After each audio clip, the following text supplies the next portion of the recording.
what. So, Priya ji, आपका जो topic था, it was specifically related to the MSME Act, but I've taken the liberty and gone ahead and included other options as well in addition to the MSME Act for the maximum benefit of all the participants and your members here. So I hope that's fine. Absolutely pleasure, sir. Thank you, Ji. So, if you're an MSME, if you're a business owner, and if you're having any cash flow and bad debts problems, and you want that, you should be able to recover majority of your long-term and short-term and unpaid dues. You want your customers to always pay on time. You want to know that क्या action लेना है to recover your dues. And those, whether they are from a listed company, big listed companies, or a big PSUs, and you want to put strong measures जिससे कि जो non-payment है वो minimize हो पाए.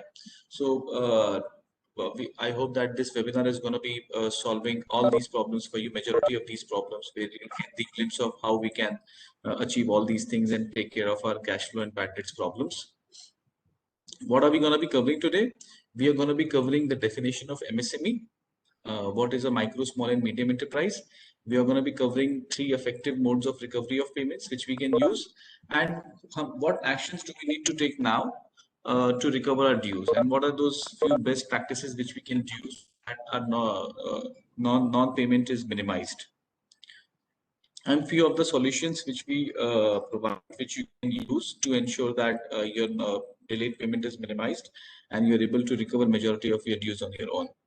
Preji, how do you want me to continue with the session? You want me to be fully English or more of Hindi? So it can be a mix, but it can be more of English. Sure, thank you. So a little bit about ourselves.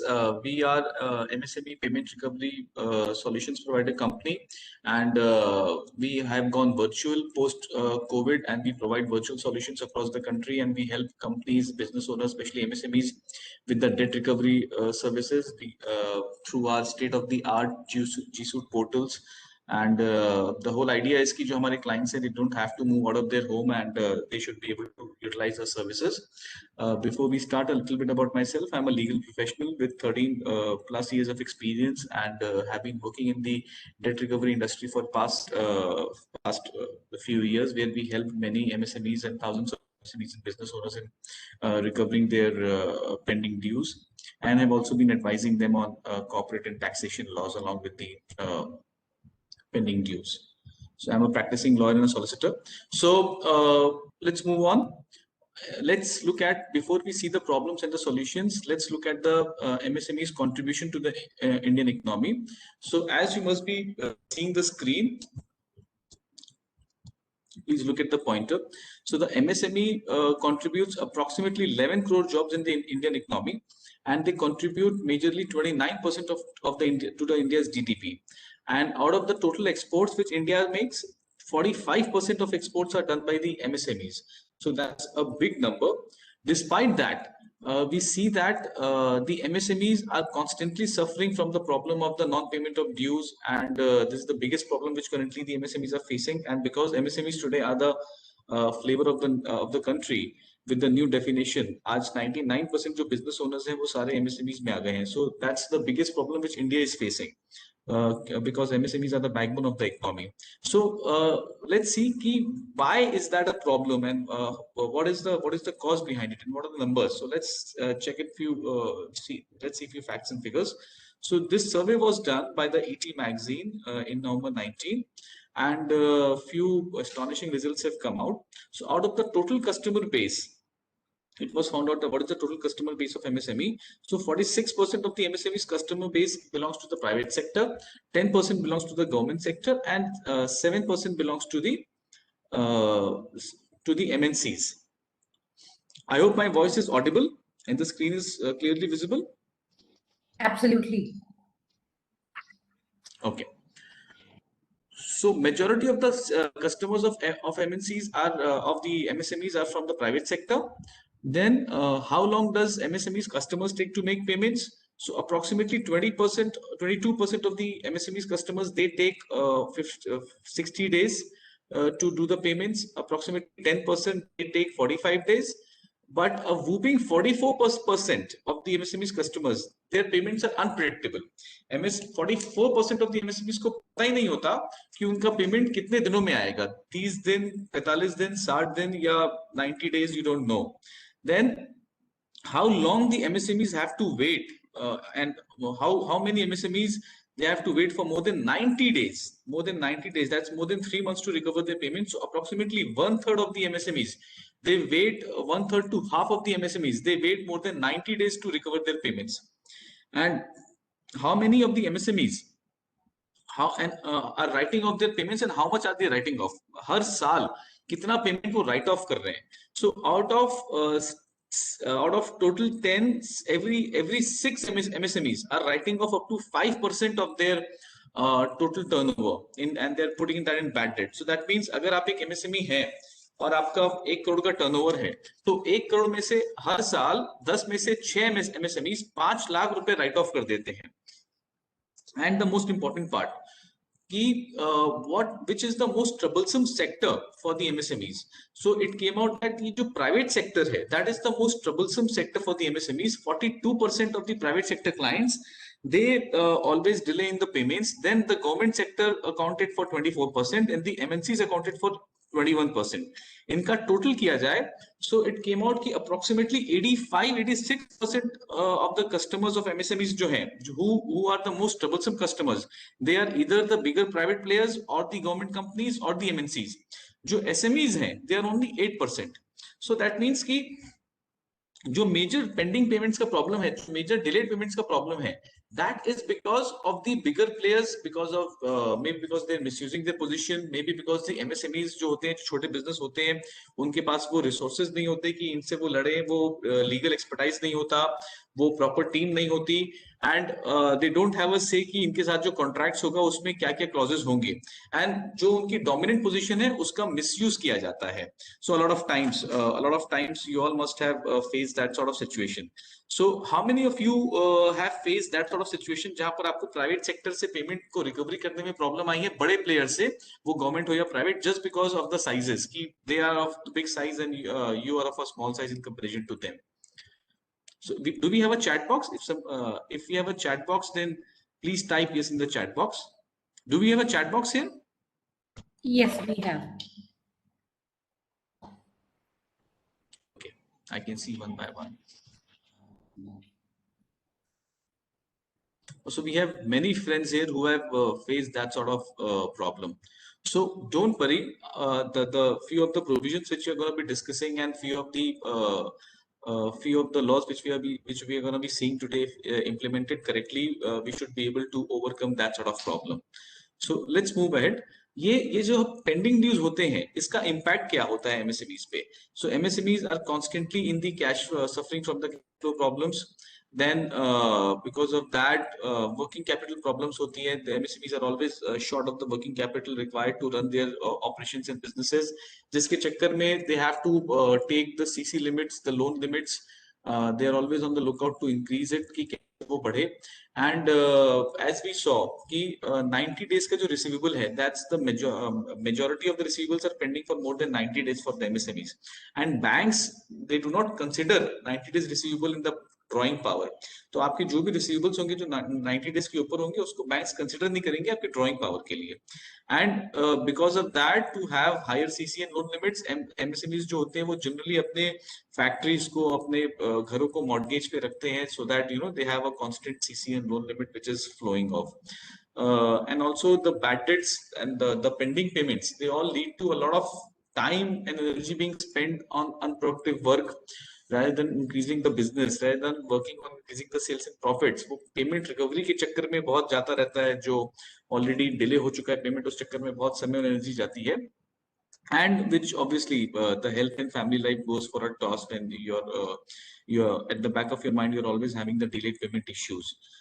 And the list goes on. There's so many issues which we know that the MSMEs, the business owners faces. But despite all that, the business owner has to continue to pay the salaries, the EMIs, the rents, and it's very very important in सब चीजों के लिए वो जो cash है उसको arrange करे, so that they ensure कि ये जो bad debts का problem है वो उनके business के cash flow को affect ना करे, and but still it's important to ensure for all this कि जो bad debts है वो कम से कम हो, जो delayed payments है वो कम से कम हो, and we don't have to rely on the CC and the loan limits to take care of our regular fixed running expenses of our business. So moving on from the impact which we have seen, let's look at the definition of the MSME. So there was a new old definition of MSME 1st July 2020 के पहले. Let me introduce you to the MSMED Act 2006. This is its name is Micro Small Medium Enterprises Development Act 2006. ये act जो आया MSME की protection के लिए 2006 में आया. I am sure a lot of people must be knowing about this act. अगर आपको इस एक्ट के बारे में पता है तो please type yes in the chat box. तो इसमें जो डेफिनेशन थी ये 2006 से थी और वो 2020 तक एग्जिस्ट कर रही थी. इट्स वो क्यों, बट अब तो वो एग्जिस्ट नहीं करती. But important to touch base and understand the definition की पहले क्या थी और अब क्या है. So the definition which was existing till July 2020 was this. इसमें एमएसएमई को डिफाइन करने के लिए दो क्लासिफिकेशन थे. Good, a lot of people have heard about it. So, but a lot of people may not have heard about this. So, I'll just quickly touch through the old definition. दो classification थे पहले. Manufacturing का अलग था और service enterprises का अलग classification था. And the criteria for being categorized as micro, small or medium was only the investment in plant and machinery or equipment. So अगर आपका investment being a manufacturing enterprise plant and machinery में 25 लाख से कम था तो फिर आप एक माइक्रो एंटरप्राइजेस कहलाते. अगर वो 5 करोड़ से कम था तो फिर आप एक स्मॉल एंटरप्राइजेस कहलाते. और अगर वो 10 करोड़ से कम था तो आप एक मीडियम एंटरप्राइज कहलाते. सिमिलरली फॉर सर्विस एंटरप्राइजेस, अगर आपका investment in plant and machinery 10 lakh से कम था तो आप एक माइक्रो एंटरप्राइज कहलाते. अगर वो 2 करोड़ से कम था तो आप एक स्मॉल एंटरप्राइज कहलाते.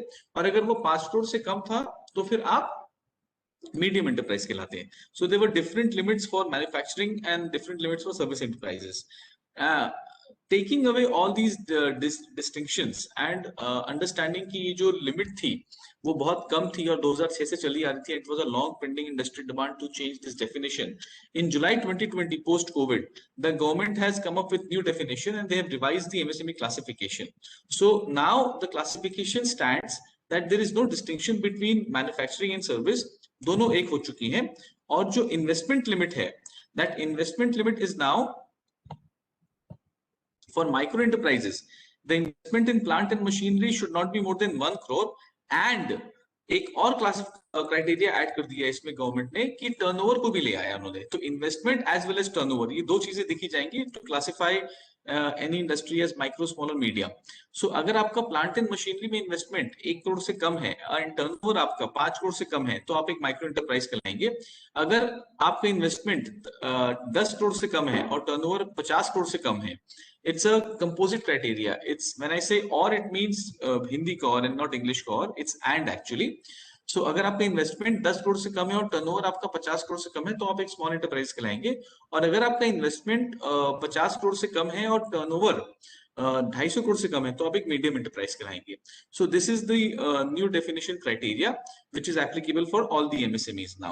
And with this definition, as you must be seeing, कि जो highest medium की limit है, वो investment is less, should be less than 50 crores and turnover should be less than 250 crores. So with these sort of increased limits, today 99% of the Indian companies are falling under MSME definition now.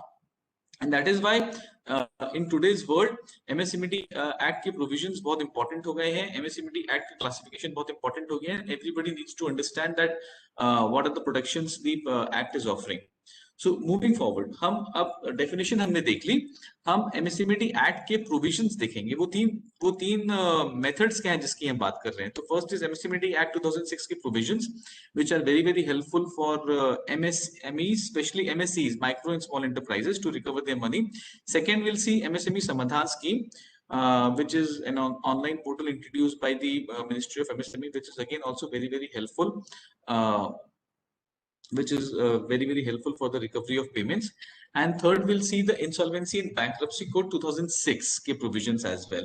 today, as I said, कि only MSME Act की provisions थे, but I've taken the liberty to include the third mode as well, which is insolvency and bankruptcy code. So let's look at the first mode of recovery, which is MSMED Act 2006. So under the MSMED Act 2006, there are very important provisions which government has introduced, which provides a lot of protection to the micro and small enterprises. Please remember this, that this offers protection to micro and small enterprises and not medium enterprises. The provisions which you're going to be discussing now, the section 15 to section 24 of the MSMED Act. So that means, as we saw in the definition, if your investment in plant and machinery is less than 10 crores and if your turnover is less than 50 crores, then you will be either a micro or a small enterprise. So under section 15, the government has said that every buyer has to compulsorily make payment within 45 days to the to every MSME. So to whomsoever you are selling, and if you are a micro and small enterprises, then the buyer has to mandatorily pay you within 45 days, irrespective of कि आपके contract में क्या दिया हुआ है, because this position is given in the act. And then if the buyer is unable to pay you within 45 days, then he is liable to pay compound interest at 3 times of the bank rate notified by RBI. So that means कि irrespective कि आपके contract में what is how many days payments term has been given, the buyer should pay you maximum within 45 days, and if they are not paying you, then compound interest at 3 times of bank rate notified by RBI, and this bank rate varies from 4.25, 4.5 to 6-7%. So it's a huge interest which is being levied, and this is a compulsory payment. There is no other option. And then if despite this, if the payment has not been made by your customer, by your client, by your buyer, then you can always go to MSCFC, that is Micro Small Enterprises Facilitation Council. There is a section 18 which is given in this act, which provides for reference to MSCFC for conciliation and arbitration. So you don't have to approach any civil criminal court. You don't have to approach the arbitration body which is mentioned in your agreement. So a lot of people said that they were facing some problems in legal proceedings against any big companies. So that may have been primarily because they had one-sided arbitration clauses. They have very expensive legal proceedings clauses, which they know that the MSMEs are not able to afford. So that is why they just settle.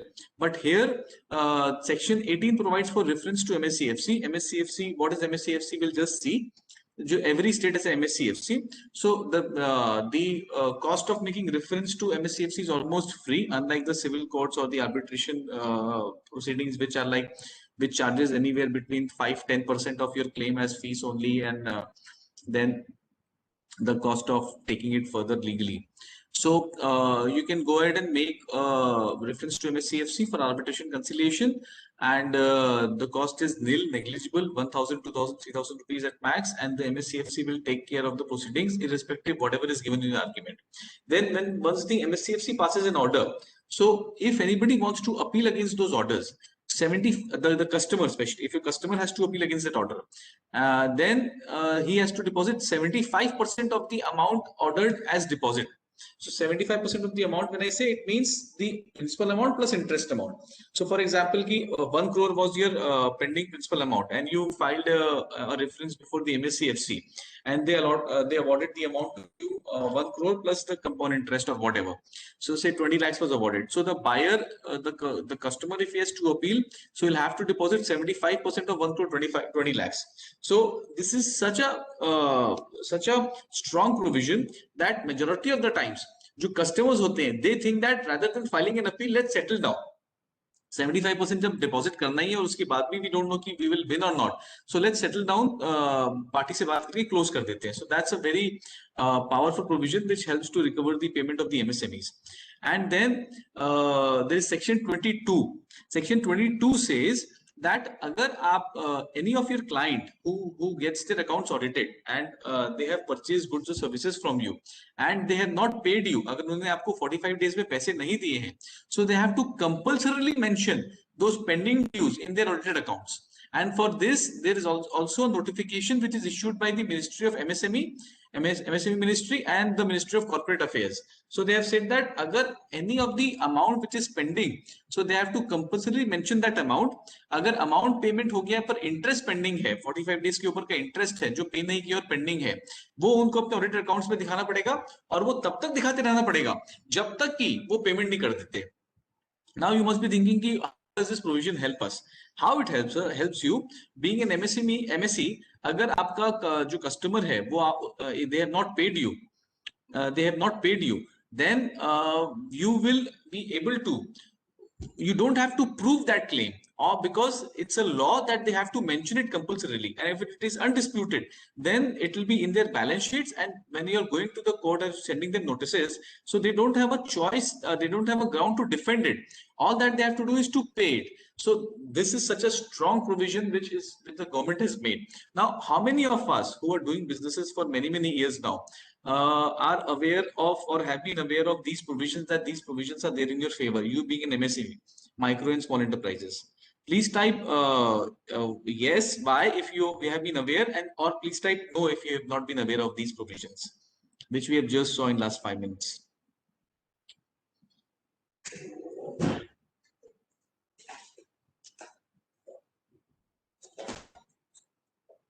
Okay, amazing. So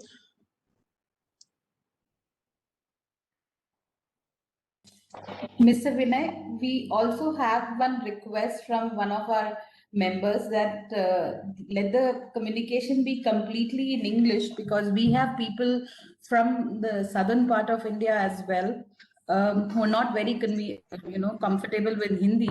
So let's make it more of an English conversation only. Yeah, sure. Thank you. Thank you.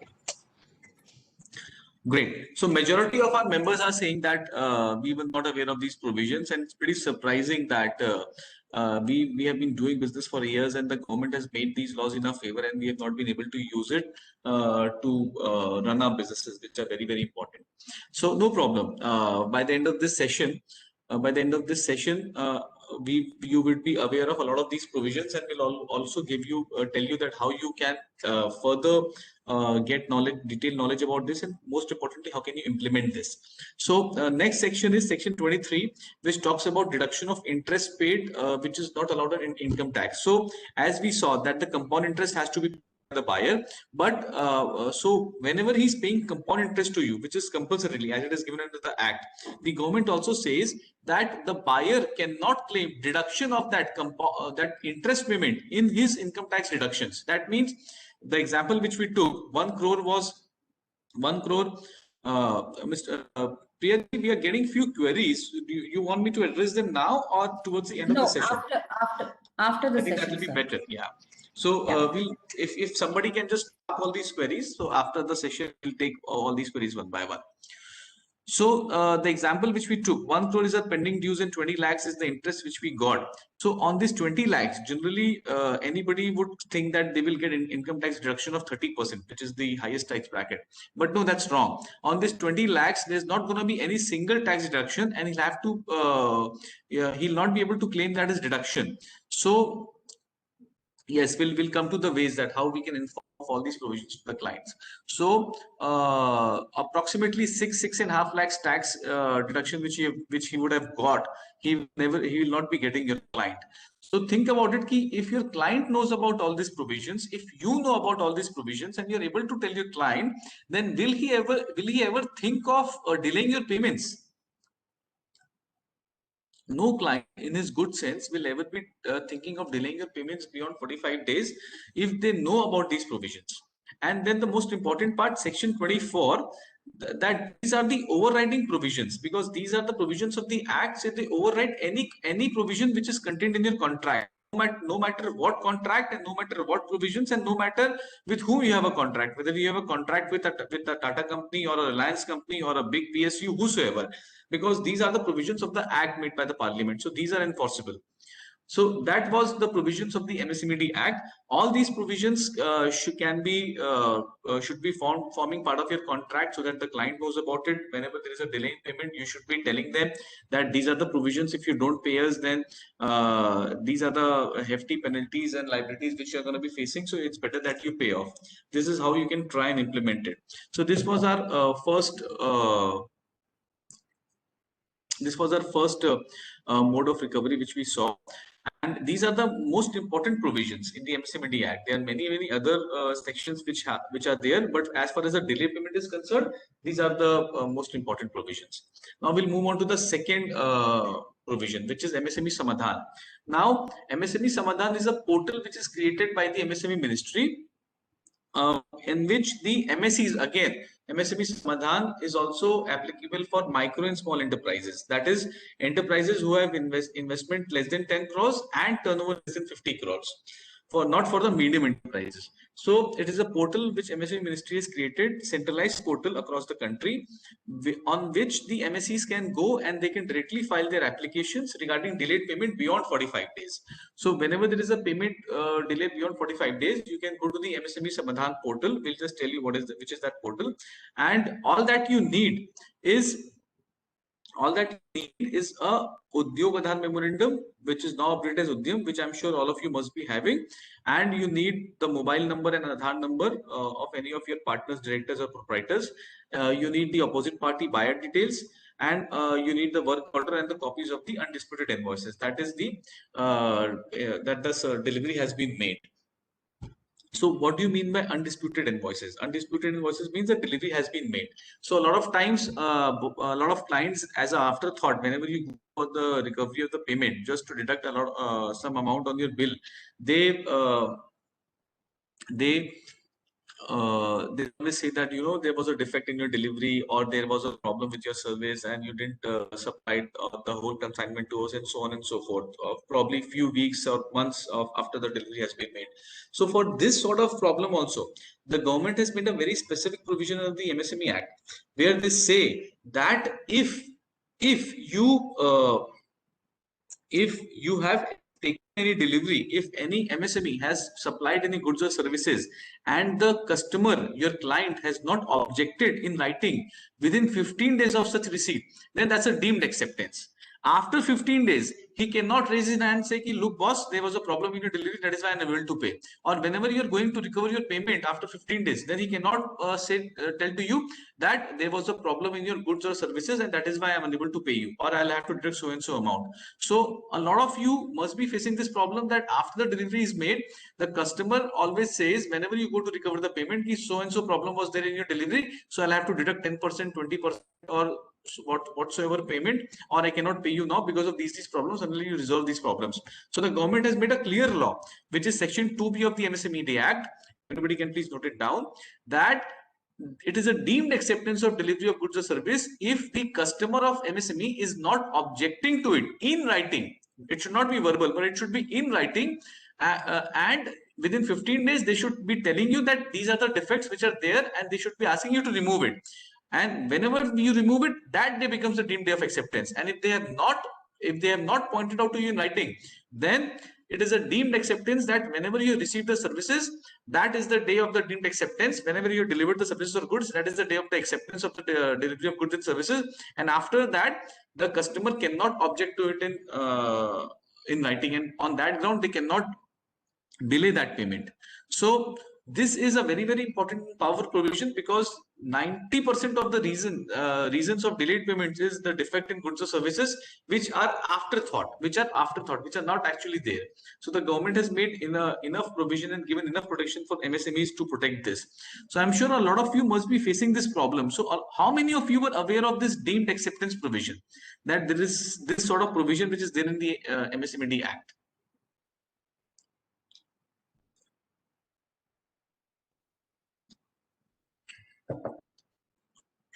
So the section is Section 2B. We'll be giving you all the details. So think about it. If your customer anytime objects it, and if you are an MSME, then if you just open Section 2B and tell to your customer that you should have given it to us in 15 days, and that too in writing, then at that time you may settle or you may just, not object to it. But next time, that customer of you will always be very, very aware that if I have to tell them, if you have to, I'm sorry, I'm getting some request for annotation.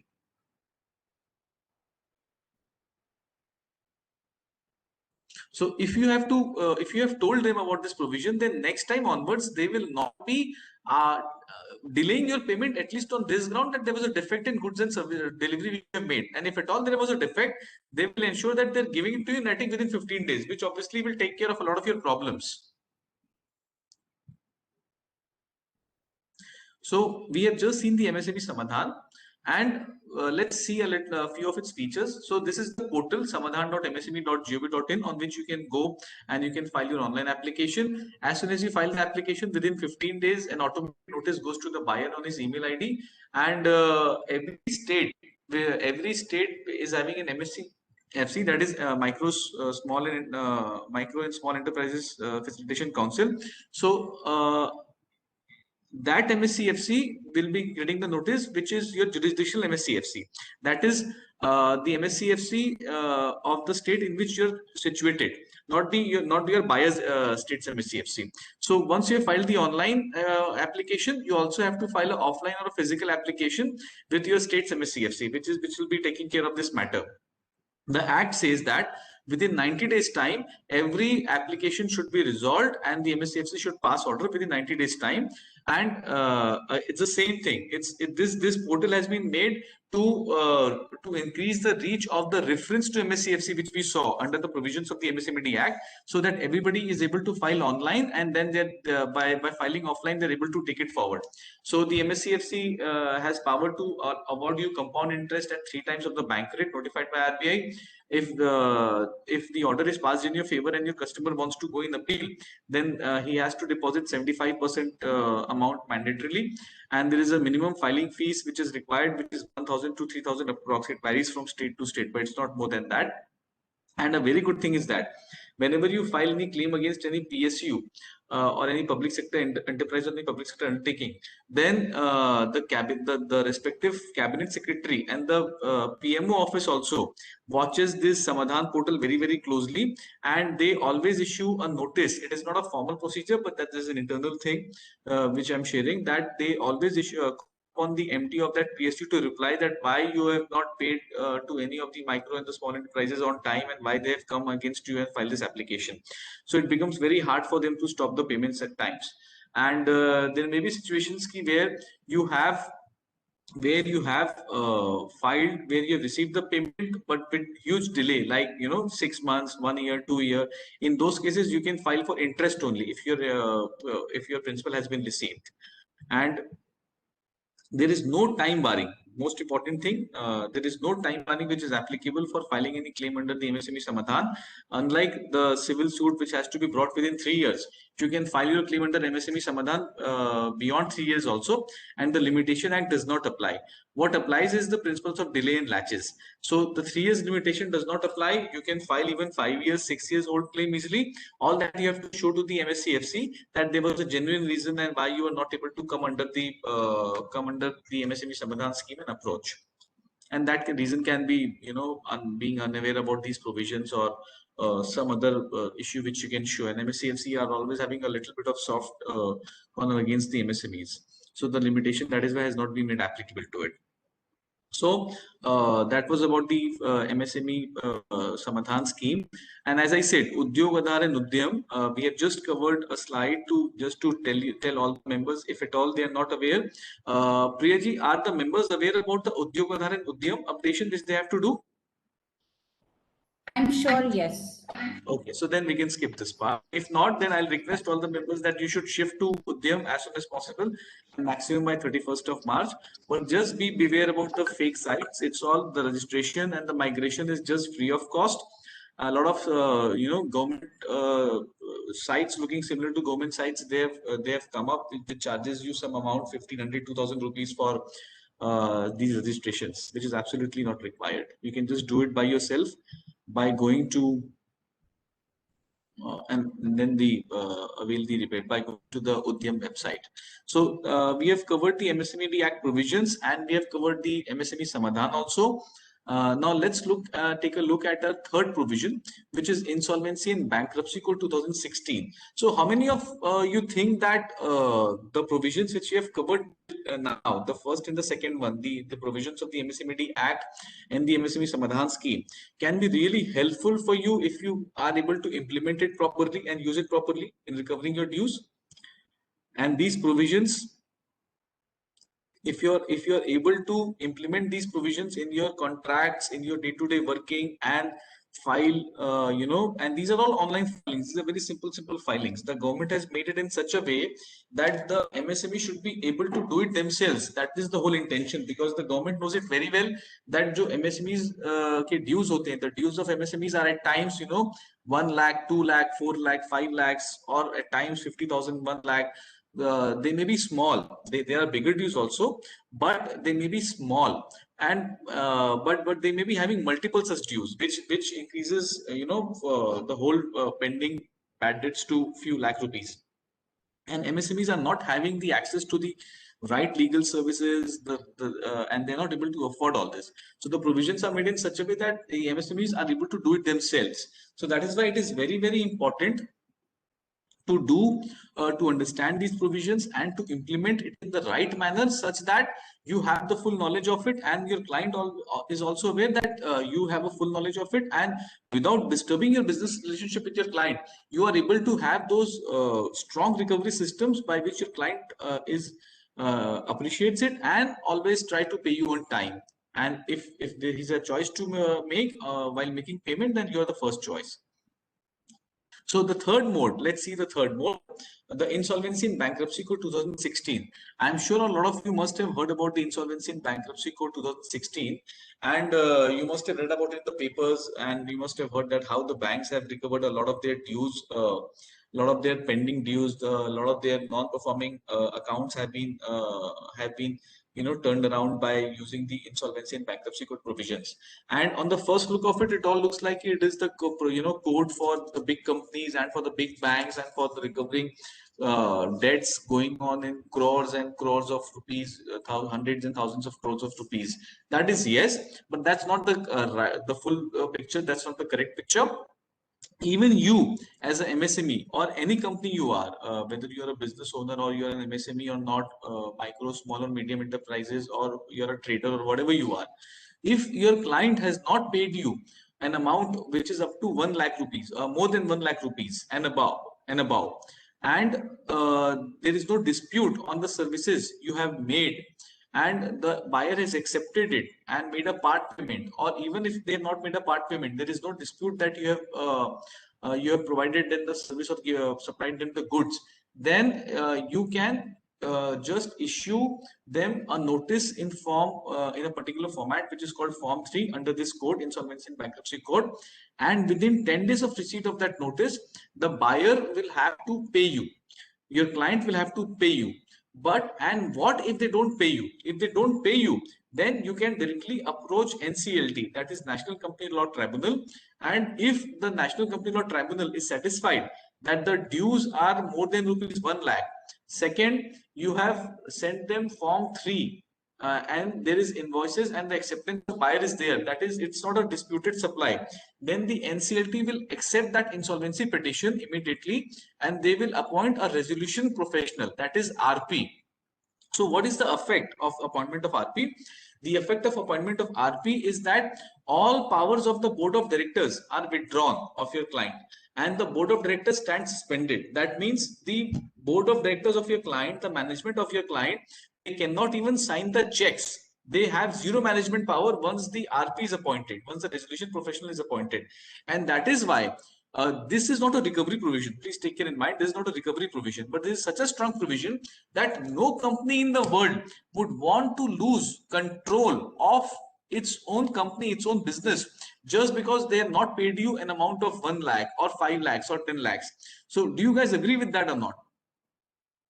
Would you want to lose control of your company just because you have not paid an amount of rupees 1 lakh and above to any of your vendors, which is a genuine debt? So that is why no big company or small company or a PSU or a listed company, they ever think about defaulting on the dues once they receive this sort of notice, because they know that if it is an undisputed supply, then their supplier can easily go to the NCLT and file a petition.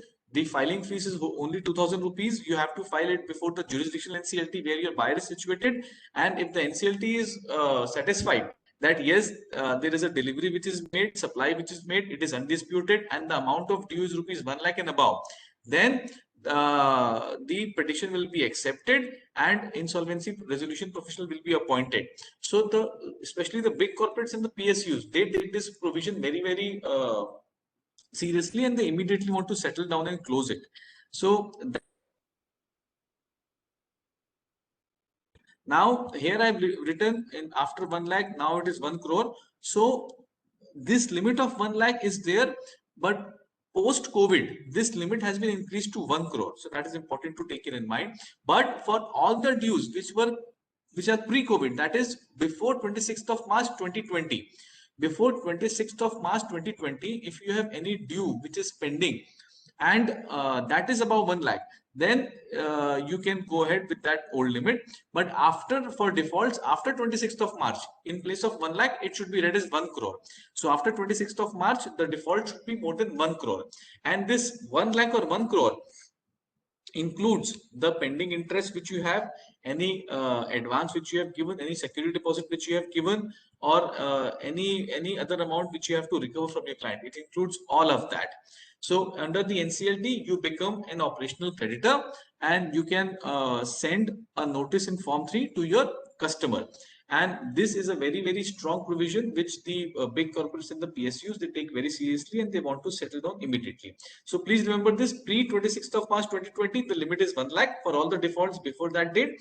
And for the all the defaults after 26th of March 2020, the limit is 1 crore. So this provision can be used to recover a lot of your undisputed dues, which the client has to pay you. Now, despite all these three provisions which we have just seen, there are a lot of system hurdles which we all face, and a lot of people are also writing in the chat that it is time consuming and costly affair and all that. I completely agree with it. So let's look at those limitations and the hurdles which we face, and why, despite having all these provisions, which we have not been able to recover a lot of our dues. So the first, we'll take the MSME Act 2006, the first provision which we discussed. So as a lot of you already said that there is a lack of awareness. Majority of the business owners, majority of the MSMEs, they are not aware that there is an act called MSME Act 2006, and they don't have the knowledge that so many good provisions are there in the favor of the MSMEs, which they can use to increase the chances of the recovery of the payment. And even if you have knowledge, then a lot of people they don't have the right knowledge and experience how to implement it, and no guidance on how to implement it. कि हम इसको अपने contracts में कैसे लिखें? How do we put this in our invoices? How do we put this in our contracts? How do we send notices to our clients or reminders for payment using these provisions? How do we inform our client in a way, in a subtle manner, so that they don't get offended, and at the same time they also get our attention? They also get our attention, and they are paying us some time. So because of the lack of awareness and the lack of knowledge on how to implement it, MSME Act has majorly been in a paper tiger till date. It has not been able to do a lot of, it has not been able to make a big dent in this problem of the money recovery for the whole MSME industry in the sector.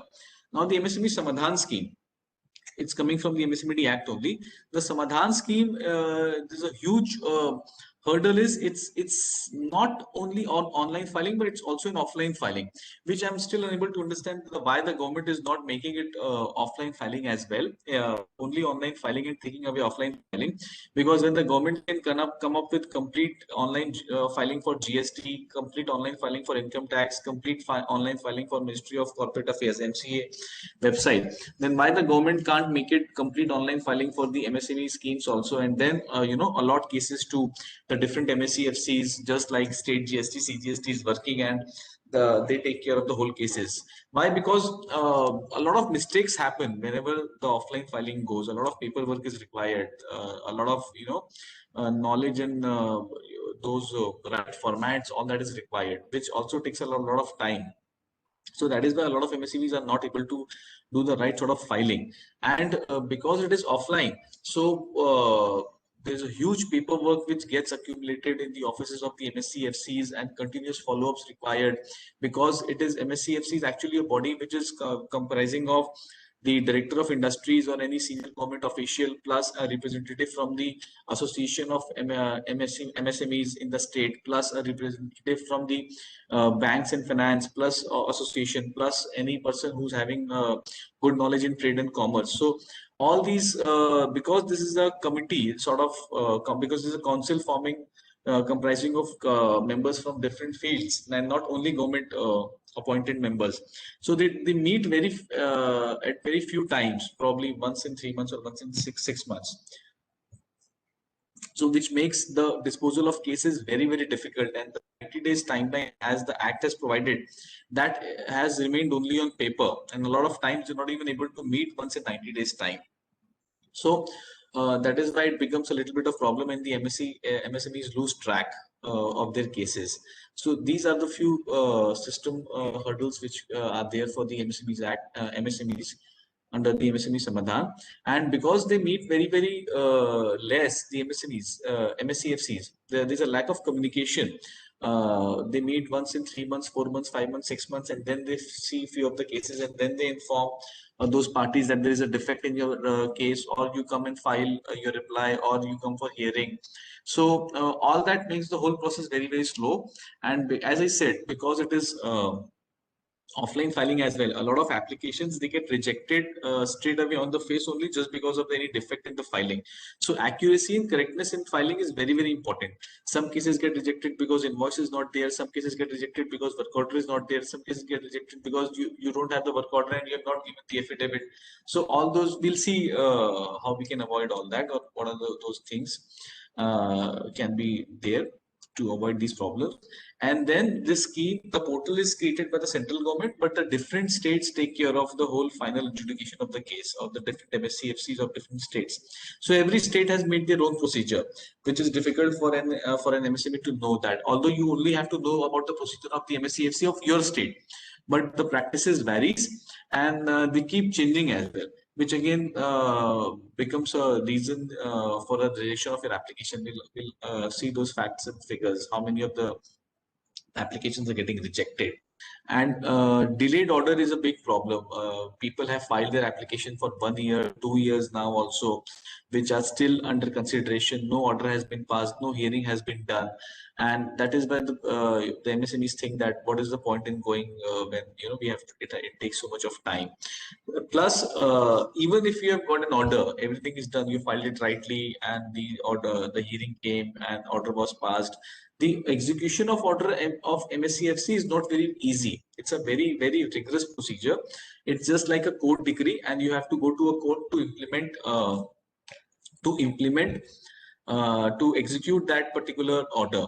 So you again have to go to the civil court of your jurisdiction and then file a case for execution, and then it will be implemented. Only 3 states till date, that is MP, Bihar, and Jharkhand, have made the implementation of MSCFC order like recovery of land revenue. But all other states are still treating it as a court decree, and you have to approach your local civil court for the execution. Now, IBC code. IBC code again, the major limitation is lack of knowledge and lack of awareness on how to implement it. People don't know about these provisions, which are very, very strong. People don't have any awareness or skill set that how to implement it. People don't have any access to the right advice on how to implement it. And the increase of limit from 1 lakh to 1 crore due to COVID is again a big hurdle, because MSMEs, not all MSMEs, majority of the MSMEs have a due like a 1 crore thing. So 1 lakh was a very, very correct limit which was given. But due to this unprecedented situation, Corona, it has been increased to 1 lakh, which we are hoping that soon it will come down to back to 1 lakh, or maybe 5 lakhs at best. But that's the post 31st of March. Time will tell what happens. But still, the good thing is pre 26th of March 2020 cases, the limit is still 1 lakh. So if you have dues before 26th of March 2020 and they are more than 1 lakhs, then you should seriously think about this particular remedy under IBC. Now, despite all these limitations, the success of the MSME Act and the MSME Samadhan is pretty high. So there are a few numbers which we can see that total till date approximately 57,000 applications has been filed by the MSEs, that is micro and small enterprises. And out of the 57,000 applications, I'll directly come to this. 24,000 are yet to be viewed by MSCFC Council. So that means out of this 57,000, 24,000 is yet to be checked. So that means approximately 32,000 applications. Approximately 32,000 applications have been taken care of. So let's see what has happened of those 32,000 applications. So out of 32,000 applications, 4,000 has been disposed, 9,000 has been rejected, and 5,000 has been mutually settled, and 14,000 are still under consideration. So let's remove this 14,000 again because they are still under consideration. So let's remove this 14,000 from the 32,000 limit. So that means approximately 18,000 applications has been decided. So please see now. So out of 18,000 applications, 5,000 applications has been mutually settled by with the buyer. So what is the percentage of mutual settlement? Look at that. It's whooping 25%. 25%, that is 1/4 of the applications are getting settled before the MSCFCs, and also 9,000 has been rejected. So that's approximately 50% of the applications has been rejected. And I can tell you by experience that majority of these applications, they have been rejected because of any defect in the filing or because of delay in follow-ups by the MSME which has filed. So if you are able to take care of that defect, and if you remove this number, then out of 10,000, that means 5,000 has been mutually settled. So that takes the whole percentage to 50%. So that means if you're filing it right, if you're filing your application right, and you're following up it in the right manner, and it comes up for hearing, so there is a 50% chance that your case will get settled. Think about it. There is a 50% chance that your case will get settled. Your buyer will say, your customer will say that, boss, let's sit and settle this down. So that is the power. If you remove from this 57,000, if you remove this cases currently under consideration, if you remove this cases yet to be viewed, and if you remove this application rejected by MSCRC majorly because of non-technical grounds or the defects, filing defects, 50% of cases are getting settled. So that is a huge number. I'll not go into figures because they are pan-India, so the figures will not tell us anything, but the number of applications tells a lot of things. So despite all the limitations which we have seen, the success rate is high and encouraging. All that you need is you need to have the right knowledge, and you need to have the right capability to implement this whole provision, because you cannot go to external councils for help all the time. Now, that was for MSME and MSME Samadhan. And for IBC, and these figures which I have just shown, these are coming from the MSME Samadhan portal directly. So the government directly has given these figures. You can just go to MSME Samadhan portal and verify this. And as far as IBC is concerned, from its advent after 2016, because of the strong recovery measures which have come into place, a lot of people have stopped defaulting on purposely. The willful defaulters have come down. The ease of ranking has come down from 42 to 63 for India, which is a big jump, which is a 90 steps jump, just because the now companies and the world has a better view towards India, because India has a provision like IBC, in which the recovery of money is, the chances are very high, and there is a law which does not support the willful defaulters, rather which punishes the willful defaulters, and anybody who is defaulting willfully will be taken to the task. His management powers will be withdrawn, his company will be sold off. So that is why people who have been defaulting willfully, their numbers have come down. And when you have strong measures of recovery, then the world wants to do business with you. They want to put the capital in your country. And then NPAs have also gone down. NPAs of bank have gone down from 12 lakh crores to 6 lakh crores.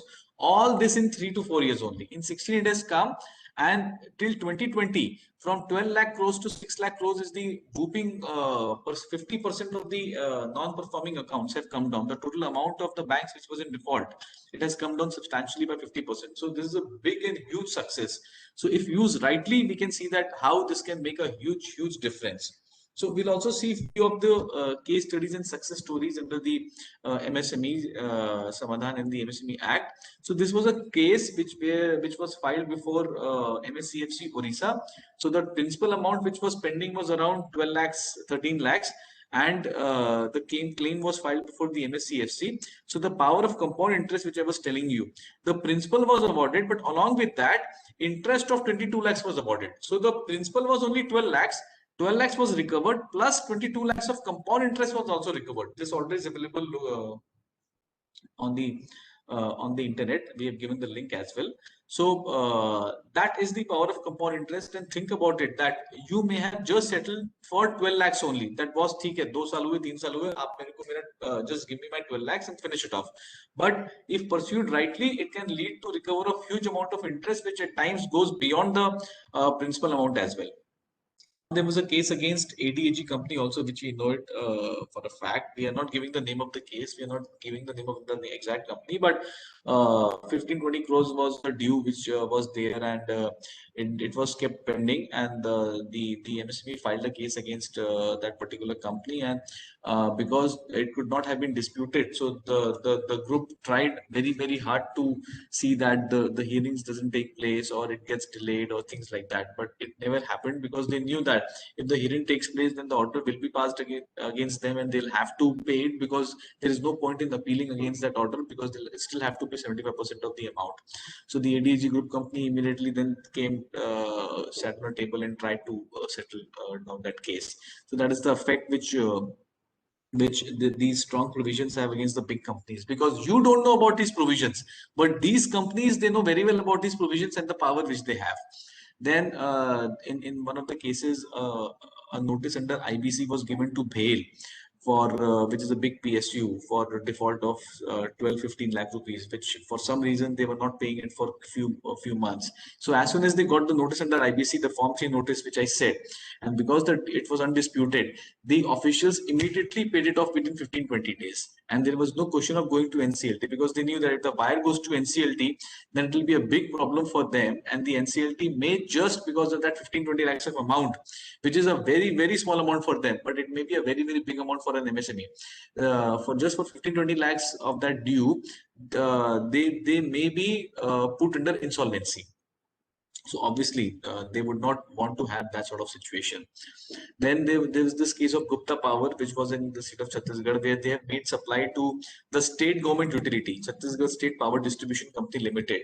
The total supply was 21 crores, out of which around approximately 1.80 crores, 2 crores was pending, which was not being paid. So they approached the MSCFC. They filed this case under MSME Samadhan.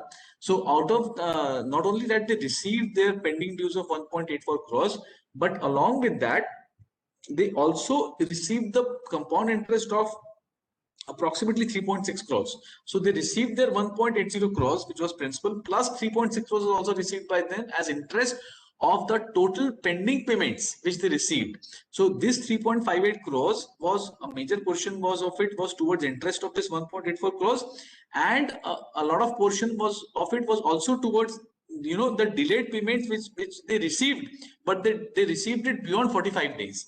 So that is the beauty of the MSME Act and the provisions of the MSME Act which you have.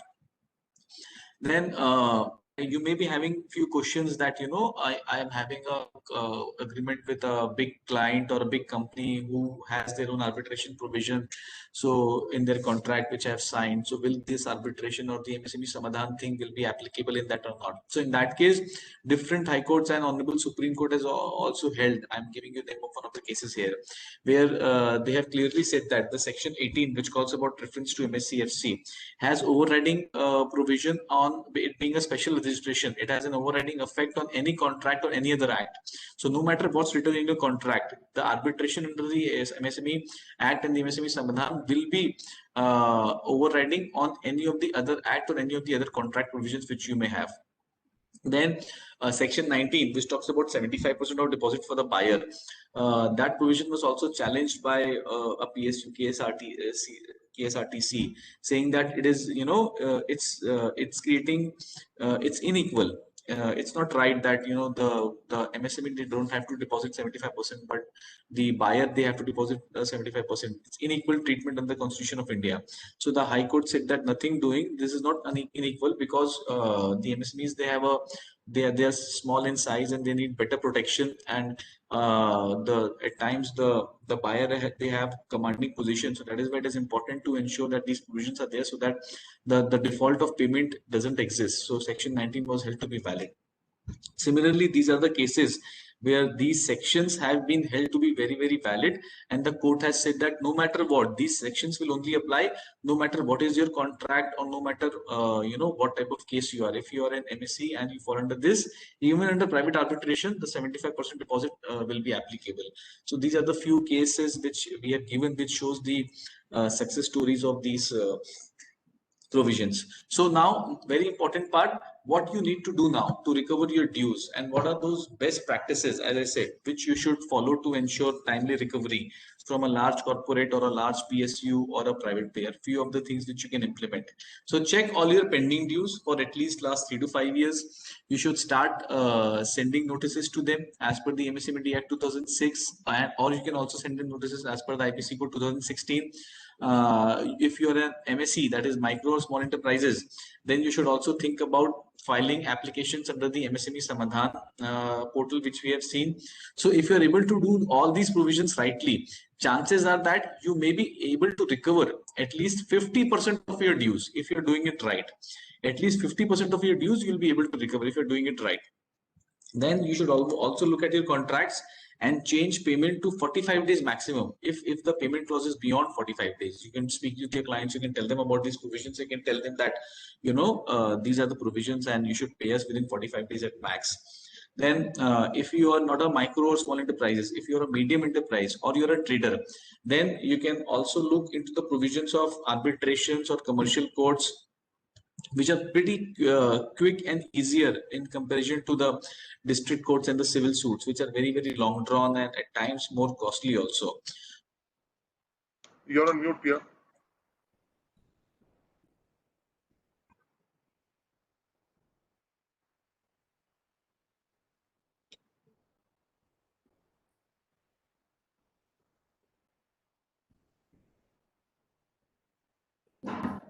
Hi.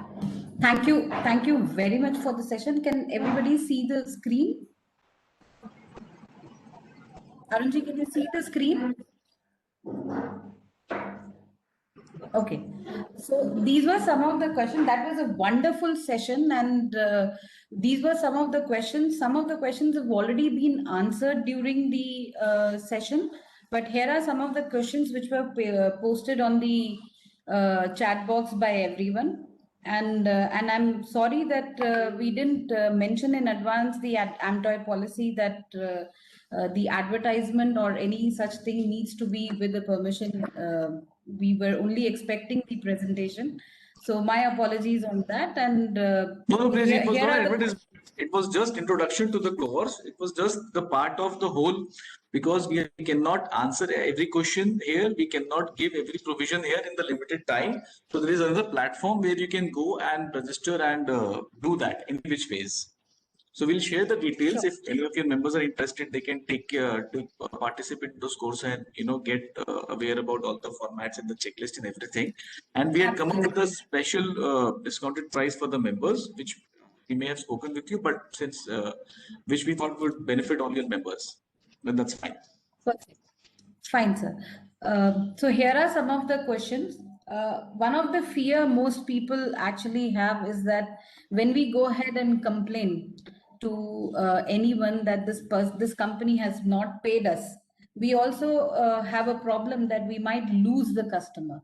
And we also have issues that some customers don't give us business if you go ahead and tell them that we are an MSME. So these are some of the questions here. So they want to know how to inform legal terms to the clients.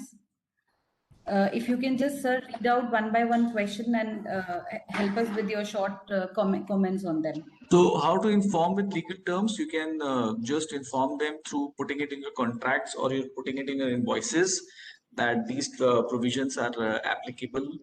This is how you can do it, or whenever you're following up with your clients, you can inform them that these provisions are applicable. So some clients may deny that.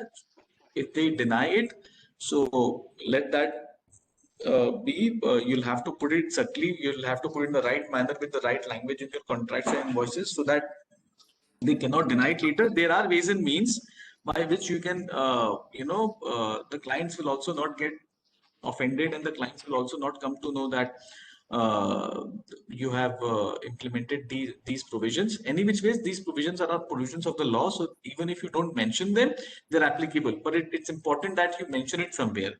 So you need to have those right ways and methods by putting it in your contracts, the how to put it in form of a clause, how to put it in your invoice, how to put it in your demand notices, so that the client comes to know about it, and in the right way, so that you don't lose the business, because it's applicable to everybody, any which ways.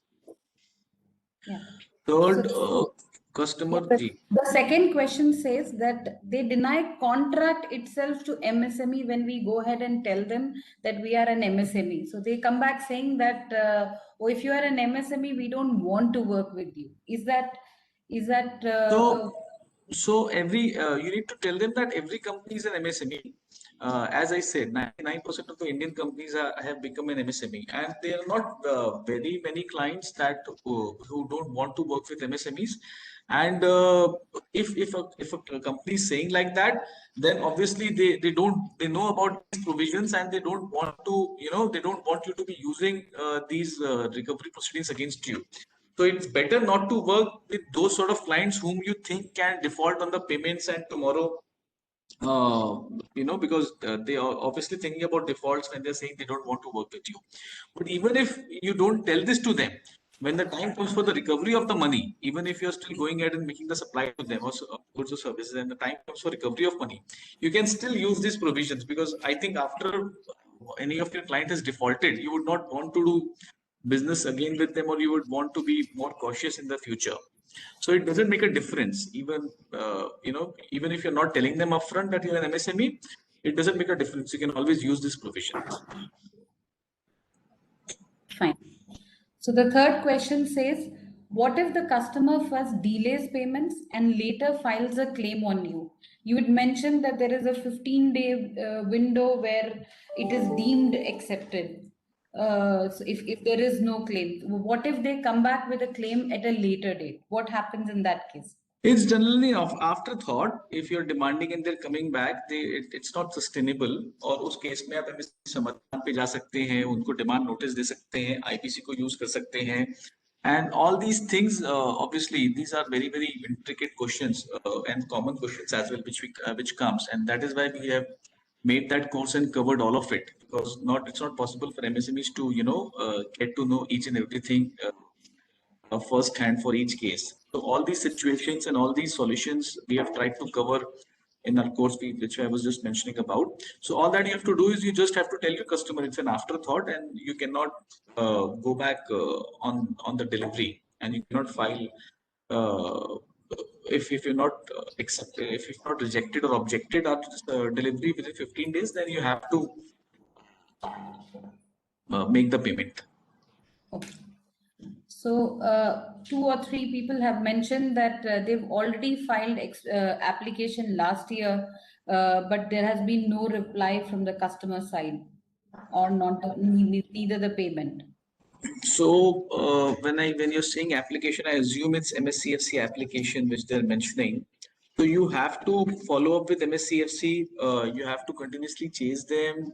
What's the status of your application? You have to get it registered. If there are any defects, you have to get the defects removed, which is very very important. And the MSCFCs directly follow up with the party. They send you the notices of hearing, but the party who has filed the application, you should go with the MSCFC. You should go to them, and just a phone call a week is good and sufficient enough to keep the follow up on. And as I said, they're pretty slow in moving. But they move for sure. So you just have to keep patience and keep following up with them. Okay. So another question somebody has asked is that they have an overseas partner, the international company who's probably delayed a payment, or they've rather gone bankrupt, and 32,000 GBP has been put on hold.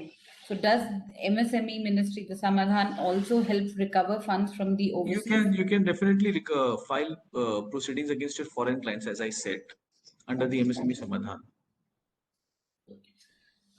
If okay, a lot of people, they say that the thing is most of our customers are ongoing.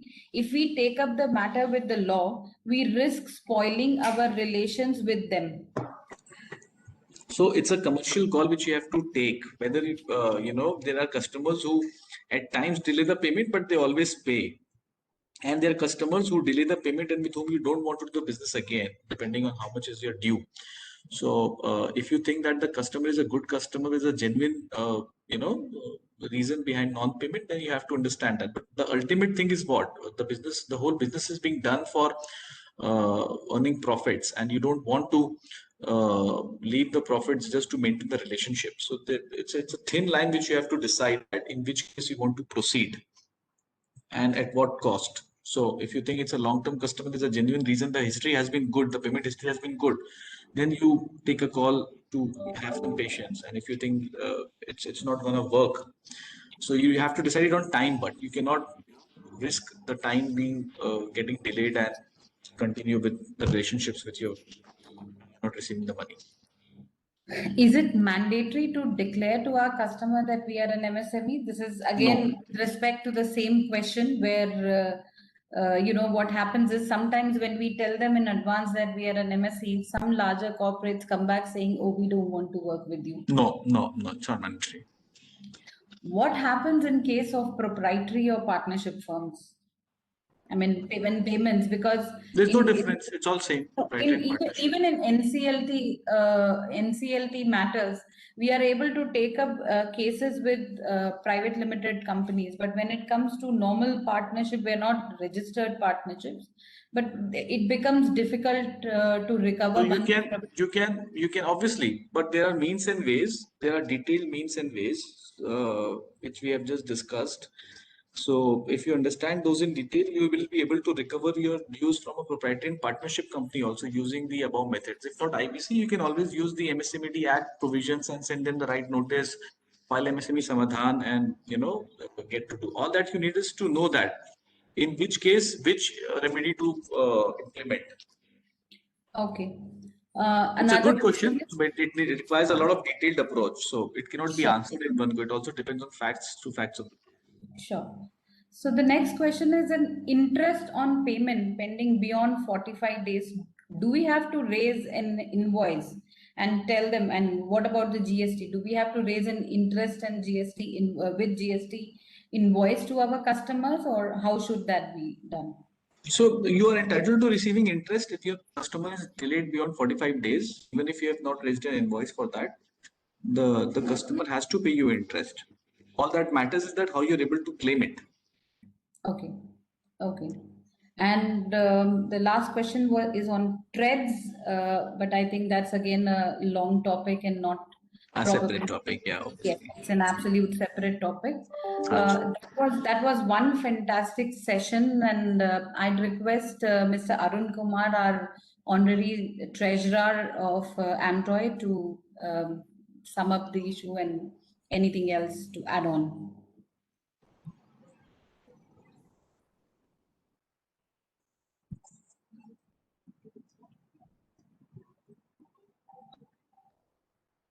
Yeah, thank you, Priya. Thank you very much for that.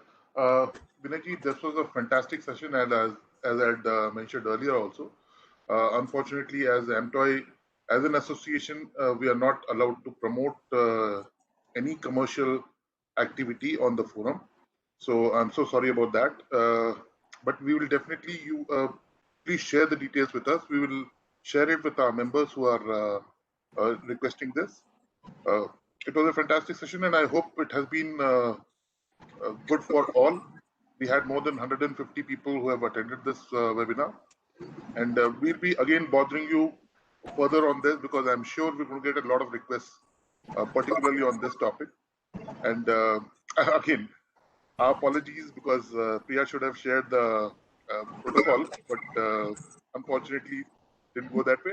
But we will again request you to spare more time with us for the benefit of larger community, because this is the sector which is primarily MSME, and the biggest problem the sector faces is of the payments, the delay in payments. So thank you very much, Vinayji, and that's all from my side. Priya, back to you. Okay, thank you so much, Ranjit. So the key points, I guess, for all of us, again, where we started from is that yes, payments is an issue, but some of the other things which were also highlighted is that we guys also need to have written contracts with all our customers. I mean, it's necessary for all of us to ensure a proper work order is placed in is in place to ensure we are able to do a lot of things. So as we become more organized, ensuring proper KYCs, ensuring acknowledgement of the invoice which is sent even over the email, or recording all that, these are some of the very key factors even in getting into the MSME claims, or trying to do that. Let us all take a lot of benefit from today's knowledge. We can all contact Mr. Vinay Kumar Jain separately for any further, detailed information. I'd request Mr. Vinay Kumar Jain's team to share this presentation to us so that we can share it with all our members. And thank you everyone for a wonderful participation. And I'm sure AMTOI will be coming up with more and more sessions like these for all of you. And for industry, common issues are always complementary sessions, but more detailed, in-depth knowledge, some paid sessions are also there. One of our next session is AMTOI Dialogues with Mr. David Philip, Managing Director of Freight Systems, which is on the third Thursday of every month, AMTOI Dialogues, which is going to be also very good. We can learn from seniors in the industry as how they came up in the industry from nowhere to wherever they are, and some of them are really our idols. We've had successful AMTOI dialogues with Mr. Oja, Mr. The Gina and Company directors, Mr. Shetty, All Cargo, and various other people. So we look forward to having you all in our next sessions as well. Thank you very much. Thank you, Mr. Vinay, and Thank you so much, Priyaji. I'll take your leave. Thank you so much. Thank you, everyone, for joining. Thank you. Thank you.